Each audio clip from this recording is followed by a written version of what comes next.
우리 옆에 계신 분들 인사합시다. 사랑합니다. 축복합니다. 사랑합니다. 축복합니다. 사랑합니다.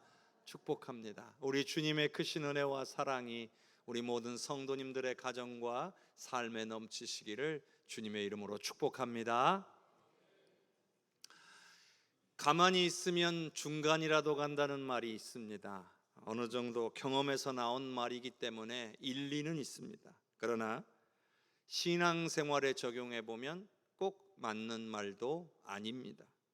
신앙생활에서는 가만히 있으면 중간도 가지 못합니다.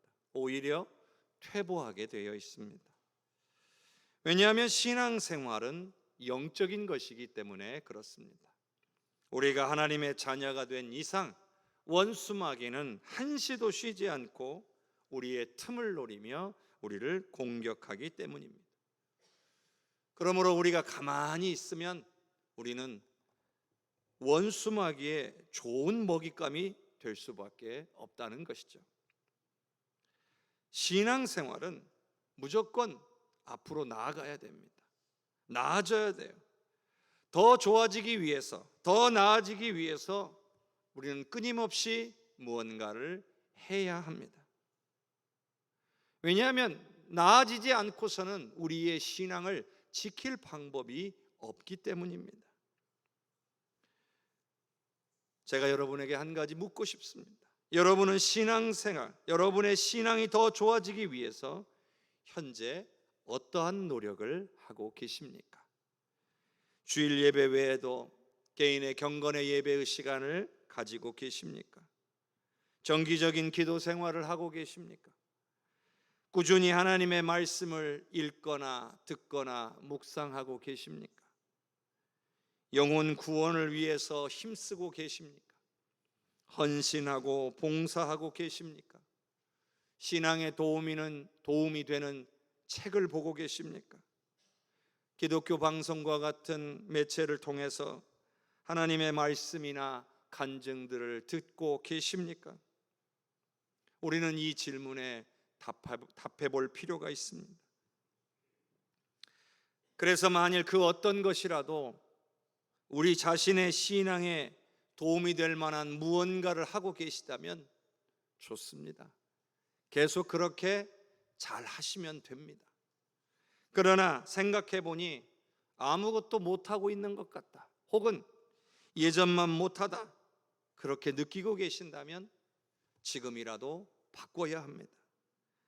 그래야만 오늘 우리의 신앙의 진보를 이루게 될 것이고 원수마귀의 공격에 지지 않게 될 것이기 때문입니다.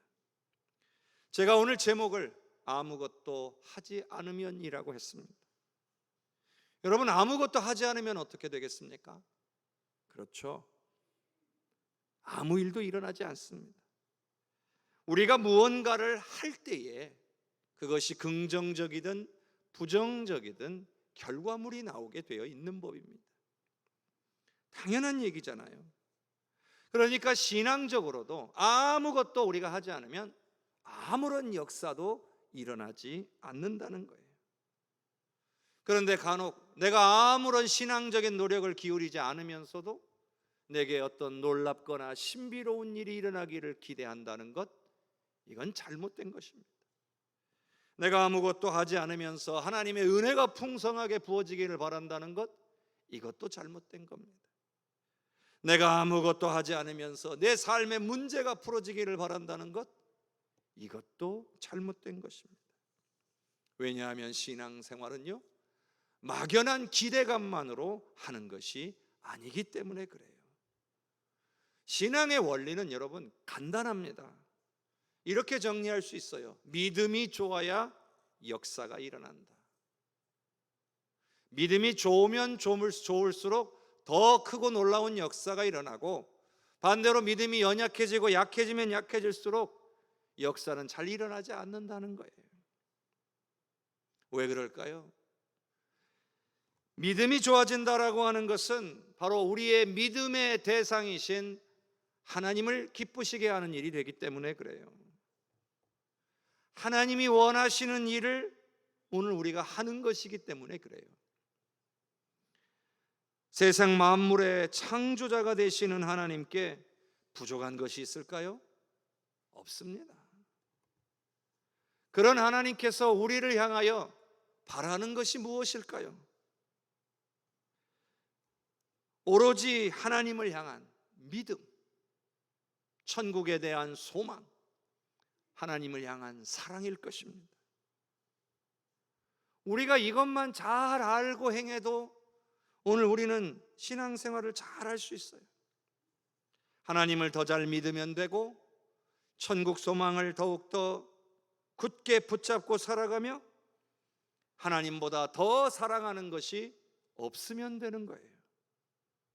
그러면 우리 하나님께서 창조하신 피조물에게 약속하신 은혜와 복을 다 받아 누리게 되어 있다는 말이에요. 그러니까 우리의 신앙생활은요, 자꾸 믿음이 좋아지는 방향으로, 천국 소망이 강해지는 방향으로, 사랑이 더 커지는 방향으로 가야 한다는 거예요. 그렇게 갈 수 있도록 힘써 노력해야 한다는 말인 겁니다.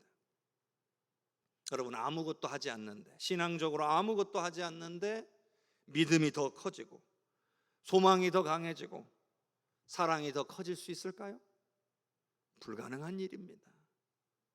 그래서 아무것도 하지 않기 때문에, 혹은 제대로 하지 못하기 때문에 삶의 역사가 일어나지 않는 겁니다. 근데 더 심각한 문제가 있습니다. 그건 뭐냐면, 내게 아무런 하나님의 역사가 일어나지 않고 있는데 그런 삶을 당연한 것으로 받아들이고 살아가는 사람들이 있다는 거예요. 여러분, 하나님의 역사가 일어나는 게 정상입니까? 일어나지 않는 게 정상입니까? 하나님의 역사가 일어나는 게 정상이에요. 우리가 하나님을 안 믿으면 모르지만 하나님을 믿는다면 우리 삶에 하나님의 역사는 일어나야 합니다. 그런데 우리가 하나님을 온전히 믿지 못해서, 부족한데 더 잘 믿기 위해서 신앙적으로 무언가 노력을 하지 않아서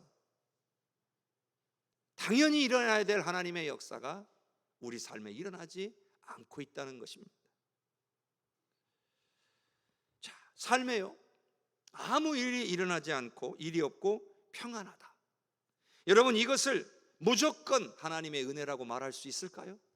아무 일 없고 평안한데 이거 은혜죠. 물론 은혜가 아니라는 건 아닙니다. 그러나 반드시 무조건 은혜라고 말하기는 어렵습니다. 오히려 그 아무 일이 없고 평안한 것 때문에 우리가 하나님으로부터 멀어지거나 하나님께 더 가까이 나아가지 못한다면 그건 은혜가 아닌 거예요.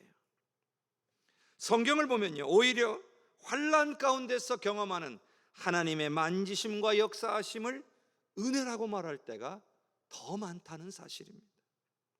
자, 생각해 봅시다. 아무 일도 없고 평안한 경우만을 은혜라고 말한다면, 만일 문제가 생기고 근심이 생기고 불안하고 불편한 경우를 당하면 그건 은혜가 아니라고 말할 겁니다. 그런데 성경을 보면 믿음의 선배들은 그렇지가 않았어요. 상황하고 환경과는 상관없이 비록 환난과 어려움 가운데 있을지라도 하나님이 함께 하시며 하나님이 역사하시는 것을 은혜라고 말했다는 사실입니다. 중요한 건요, 내가 지금 어떤 상황과 형편에 있느냐가 아니라 내가 지금 하나님과 어떤 관계를 유지하고 있느냐예요. 신앙인은요, 상황보다는 하나님과의 관계 속에서 은혜를 체험한다는 것을 알아야 합니다. 그래서 항상 하나님과 더 좋은 관계를 위해서 우리가 할 수 있는 노력을 기울여야 할 줄로 믿습니다. 그리고 우리가 또 한 가지 더 알아야 되는 것은, 우리가 신앙적으로 아무것도 하지 않으면, 아무런 노력을 기울이지 않으면 영적으로 문제가 생겨요. 우리가 영적으로 무감각하고 우둔해집니다. 뿐만 아니라 우리가 얼마나 영적으로 침체되어져 가고 있는지, 나의 영적인 상태가 어쩐지 전혀 깨닫지 못하고 살아간다는 거예요. 문제가 있는데 문제가 있다는 걸 못 느끼는 거예요. 근데 여러분, 이런 우리의 상태를 원수마귀가 가장 좋아합니다. 그래서 우리가 어떤 영적인 상태에 있는지 모르기를 바라요. 몰라야 나아지지 않으니까요. 말로는 은혜를 사모한다고 하지만 은혜를 받기 위해 그 어떤 것도 하지 못하도록 원수마귀가 우리를 끊임없이 속이려고 합니다. 그 강력한 수단이 있는데 그게 뭐냐면 게으름, 나태함, 분주함입니다. 이런 것들이 오늘 우리 마음 속에서 오늘 우리가 은혜를 받기를 원하지만 아무것도 하지 못하도록 방해한다는 거예요. 자꾸 게으르게 하고, 그래서 자꾸 포기하게 합니다. 자꾸 나태하고 아니란 마음을 갖게 해서 괜찮겠지라고 생각하게 합니다. 너무 바빠서 그거 핑계하느라 믿음이 연약해지는 거 괜찮다고 생각하게 만드는 거예요. 이런 것들을 통해서 원수마귀는 우리가 더 예배하지 못하게, 더 기도하지 못하게, 더 말씀을 가까이 하지 못하게, 더 주를 위해 헌신하고 봉사하고 전도하지 못하게 방해하고 있는 거예요. 우리가 이것에 당하게 되면 우리도 모르는 사이에 우리의 믿음이 연약해지고 하나님으로부터 점점 멀어질 뿐만 아니라 우리의 삶에 하나님의 어떠한 역사도 경험하지 못한 채 살아가게 되는 거예요. 자, 그런데 오늘 본문 말씀을 읽어봅시다. 빌립보서 2장 12절과 13절을 함께 읽겠습니다. 그러므로 나의 사랑하는 자들아, 너희가 나 있을 때뿐 아니라 더욱 지금 나 없을 때에도 항상 복종하여 두렵고 떨림으로 너희 구원을 이루라. 너희 안에 행하시는 이는 하나님이시니 자기의 기쁘신 뜻을 위하여 너희에게 소원을 두고 행하게 하시나니. 이 말씀은 믿음의 사람들에게 주시는 말씀이죠. 자, 바울 사도가 이렇게 말합니다. 나 있을 때뿐 아니라 더욱 지금 나 없을 때에도 이렇게 해라. 여러분, 이 말은 상황과 환경 따지지 말고 항상 동일한 모습, 상황과 환경에 따라 신앙의 태도를 달리하는 일은 없기를 바란다, 그런 말이에요. 누가 보면 신앙생활 잘하고 누가 안 보면 내 마음대로 살아서는 안 된다라는 거예요. 또한 남에게 인정받기 위해서, 남에게 잘 보이기 위해서 신앙생활하는 것도 옳지 않다는 거예요. 왜냐하면 우리는 하나님을 믿는 사람들이고 하나님 앞에 서 있는 사람들인 거예요. 그러므로 언제 어디서든지 우리는 신앙인으로서 올바른 자세와 태도를 항상 유지하기에 힘써야 한다는 말이에요. 바울 사도가 그렇게 빌립보 성도들에게, 오늘 우리에게 권면하고 있는 겁니다. 또한 계속해서 항상 복종하여 두렵고 떨림으로 너희 구원을 이루라라고 말씀합니다. 여러분, 이 말씀을 잘 이해해야 합니다. 우리가 예수 믿고 구원받은 하나님의 자녀가 되었다라고 해서 무조건, 우리가 교회 다닌다라고 해서 무조건 천국에 들어간다라고 보장할 수 없다는 얘기예요. 예수님이 하신 말씀이 있어요. 나더러 주여 주여 하는 자마다 다 천국에 들어갈 것이 아니다라고 하셨다는 사실이에요. 우리는 분명 믿음으로 구원받습니다. 그런데 우리의 믿음이 약해지고 없어지면 어떻게 되겠습니까? 믿음이라는 것이요, 한번 가지면 영원히 유지되는 게 아니더라고요. 믿음이요, 시간에 따라 흘러가면서 믿음이 더 좋아지는 사람도 있지만 믿음이 약해지거나 잃어버리는 분들도 종종 보게 됩니다. 근데 생각해 보세요. 믿음으로 구원을 받는데 믿음이 없어지면 어떻게 되겠습니까? 믿음이 없어지면 어떻게 구원을 받고 믿음이 없어지면 어떻게 천국에 들어갈 수 있겠습니까? 자, 디모데후서 4장 7절과 8절을 함께 읽겠습니다. 나는 선한 싸움을 싸우고 나의 달려갈 길을 마치고 믿음을 지켰으니 이제후로는 나를 위하여 의의 면류관이 예비되었으므로 주 곧 의로우신 재판장이 그날에 내게 주실 것이며 내게만 아니라 주의 나타나심을 사모하는 모든 자에게도 니라. 아멘. 바울 사도가 분명히 말하죠. 나는 선한 싸움을 싸우고 나의 달려갈 길을 마치고 믿음을 지켰다는 거예요. 두 가지를 행했다는 겁니다. 첫째는 달려갈 길을 마쳤다는 겁니다.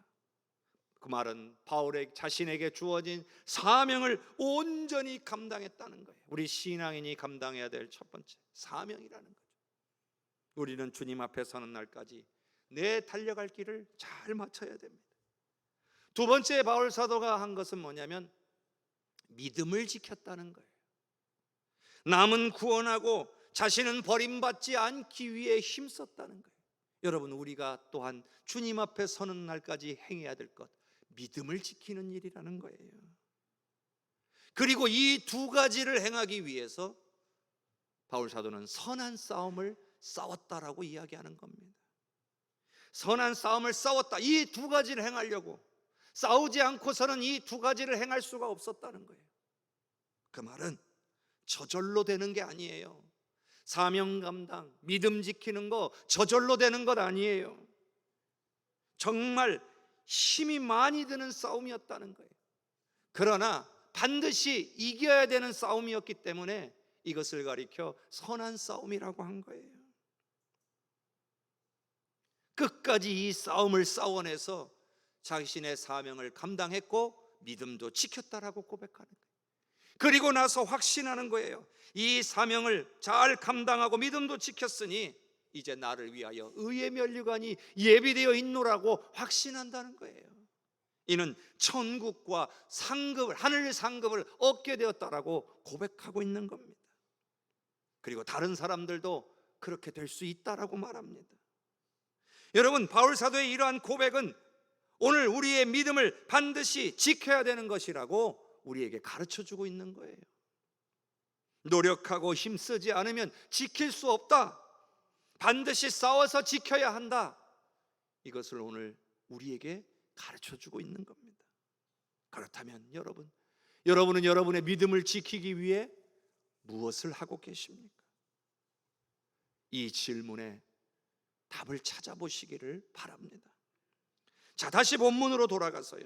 구원은 어떤 거라고요? 이루는 것이다. 구원은요, 하나님이 하시는 일이에요. 그런데 우리가 우리의 믿음을 온전히 지킴으로써 완성되는 거예요. 그리고 그 믿음을 온전히 지키기 위해서 두렵고 떨림으로 이루어야 한다는 거예요. 이것은요, 구원에 대한, 믿음에 대한 우리의 자세가 어떠해야 되는지, 우리의 태도가 어떠해야 되는지를 우리에게 이야기하는 거예요. 자, 바울 사도는 어떻게 생각했냐면, 자, 빌립보서 3장 12절을 같이 한번 읽어보겠습니다. 내가 이미 얻었다 함도 아니요 온전히 이루었다 함도 아니라 오직 내가 그리스도 예수께 잡힌 바 된 그것을 잡으려고 달려가노라.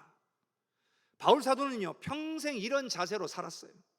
이미 얻었다고 생각하면요, 그 얻었다고 생각하는 순간 어떤 일이 벌어져요?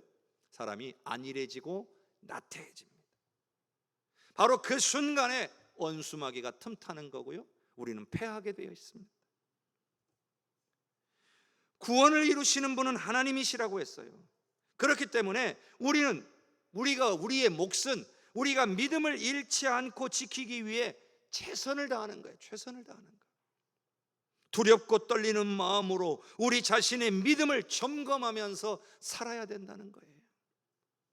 내가 구원에서 멀어지지 않도록, 내 믿음이 연약해지지 않도록 끊임없이 우리 자신을 돌아보아야 한다는 말입니다.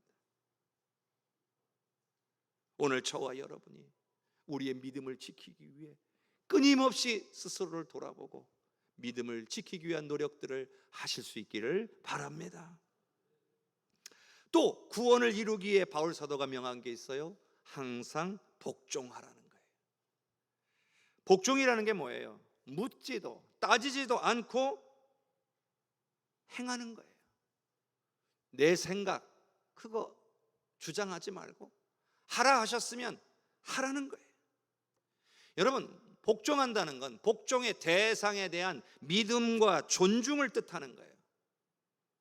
믿기 때문에, 존중하기 때문에 복종할 수 있는 거예요. 바로 우리의 복종의 대상이 누굽니까? 하나님이시잖아요. 우리의 구원자이시자 주인이신 주님께 복종하는 것은요, 우리의 믿음의 선택에 의한 것이었어요.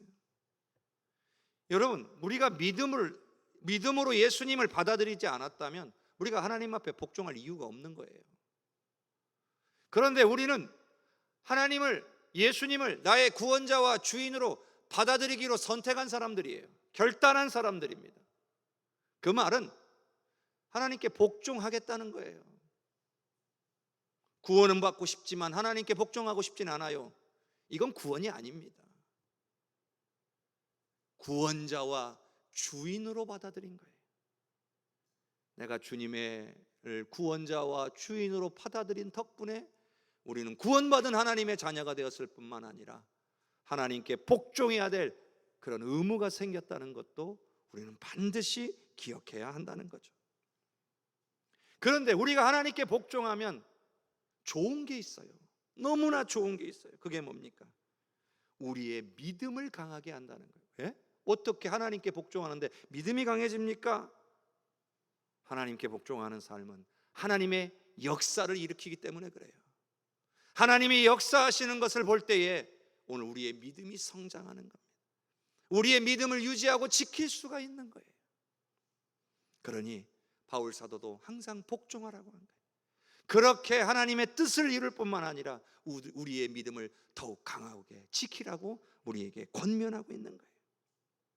자, 그리고 더 정말 중요한 것이 있습니다. 본문 2장 13절을 다시 한번 읽어보겠습니다. 너희 안에서 행하시는 이는 하나님이시니 자기의 기쁘신 뜻을 위하여 너희에게 소원을 두고 행하게 하시니. 우리의 복종의 대상이 어디에 계신다고요? 내 안에 계시다는 거예요. 내 안에 계세요. 이게 누구예요? 하나님이시죠. 바로 성령님이시란 말이에요. 오늘 성령 강림 자리잖아요. 성령이 지금 내 안에 와 계세요. 내 안에 와 계신 성령님께 복종해야 된다는 거예요. 그러면 어떻게 된다는 거예요? 하나님께서 기뻐하시는 뜻이 나를 통해 이루어진다는 거예요. 하나님의 뜻을 구하고 그 뜻대로 철저하게 따르려는, 복종하려는 노력이 있을 때에 하나님이 나를 통해 일하신다는 거예요. 그러니까 내가 해야 될 일은 그저 내 안에 계신 하나님, 즉 성령의 감동에 따라 복종하면 돼요. 순종하면 되는 거예요. 그러면 역사는 하나님이 하신다는 거예요. 우리는 그 역사를 보고 기뻐하고 즐거워하게 된다는 겁니다. 그런데 많은 신앙인들이 게으름, 나태함, 분주함 때문에 성령의 음성도 외면한 채 아무것도 하지 않으려 합니다. 원수마귀에게 속아서 내가 아무것도 하지 않고 있다는 사실을 깨닫지 못하고 살아갑니다. 그래서 그 삶에 하나님의 역사가 일어나지 않는 거예요. 뿐만 아니라 믿음은 점점 연약해지고 세상적인 것들만 바라보며 살아가게 됩니다. 신앙생활은 그저 형식적인 것이 되고 맙니다. 신앙생활을 안 하자니 왠지 두렵고 찜찜합니다. 그러다 보니 교회만 왔다 갔다 하는 수준에 머무르게 되는 거예요. 믿음이 뭔지, 소망이 뭔지, 사랑이 뭔지 관심 없는 사람이 되어져 가는 거예요.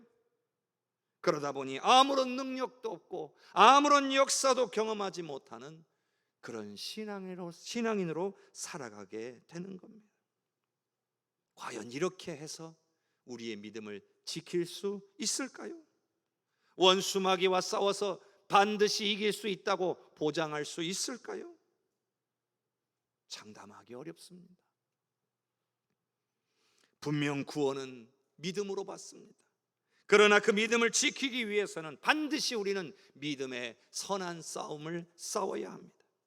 성령님의 뜻을 구하고 그 뜻에 복종해야 합니다. 여러분 어떻습니까? 믿음을 지키지 못해서 결국에는 버림받으시겠습니까?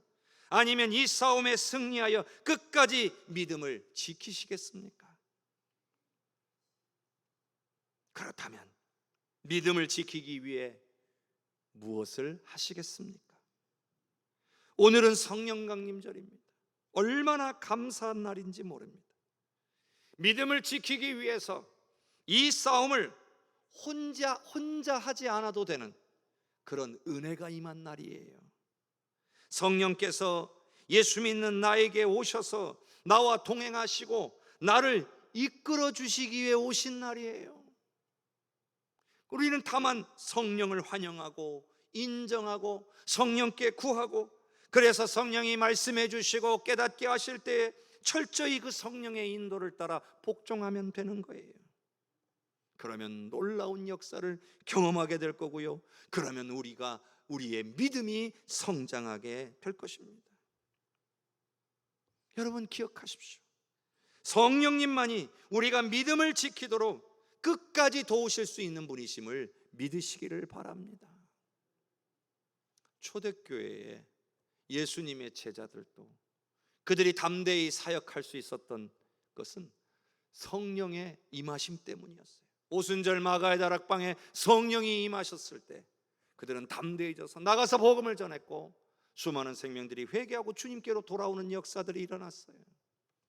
그런데요, 그 받은 은혜가, 그 충만함이 계속 유지되었던가요? 그렇지 않았어요. 사역하다 보니 어때요?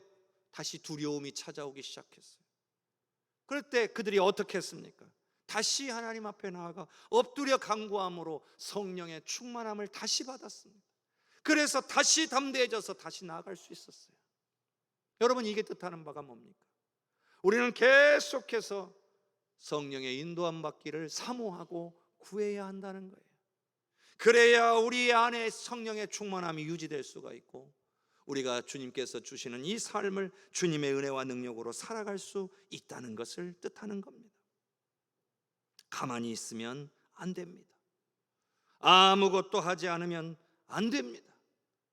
아무 일도 일어나지 않기 때문입니다. 우리의 믿음을 지키기 위해, 구원의 은혜를 받아 누리기 위해, 하나님의 영광을 위해 쓰임받기 위해, 은혜와 복을 누리며 살아가기 위해 우리는 우리가 할 수 있는 일을 해야 합니다. 우리의 믿음을 더욱 굳세게 할 수 있는 노력을 기울이실 수 있기를 바랍니다. 더 예배합시다. 하나님의 말씀을 더욱 가까이 합시다. 기도합시다. 헌신합시다. 봉사합시다. 전도합시다. 무엇보다도 하나님만을, 성령님만을 더욱 찾고 의지하며 순종하는, 복종하는 저와 여러분이 될 수 있기를 바랍니다. 성령께서 역사하실 것입니다. 놀라운 일이 일어날 것입니다. 반드시 승리하게 될 줄로 믿습니다. 우리 이 시간 합심하여 기도하겠습니다.